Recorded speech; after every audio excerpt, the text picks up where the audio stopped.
For today's video ay pupunta kami sa San Miguel Cemetery kasama ang aking nanay at ang aking anak na si Precious Joy. So ayan, at sumakay na nga lang kami dito sa bus dahil walang dumadaan na jeep. At dito sa bus, komportable naman dahil naka-aircon, meron tayong kasama matanda, ang aking nanay at ang aking bunso. So tuwang-tuwa nga naman ang aking anak at excited sa kanyang pupuntahan dahil first time daw niya na magko-commute at makakapunta sa sementeryo, dadalaw sa kanyang lolo at lola. So ito nga pala, kasama ko nga pala dito ay ang aking nanay na nandiyan sa harapan.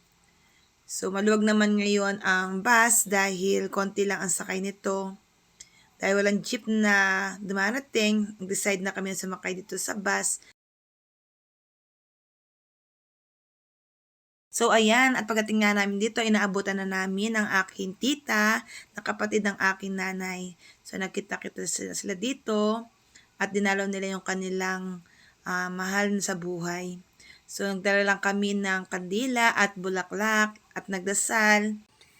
Ayan, sabi ko sa aking anak, okay ka lang ba dyan? At masama ka ba uli? Gusto mo ba ulit sumama kahit sa mainit na panahon? Ayan, tinan nyo naman.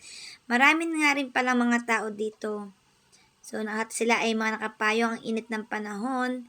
Kaya naman, tagang tiyaga-tiyaga lang. After niya, nagpasundo kami sa aking kapatid dahil mas malapit sila dito. Ayan, din na nga kami anang halian. Kumain na kami. Thank you!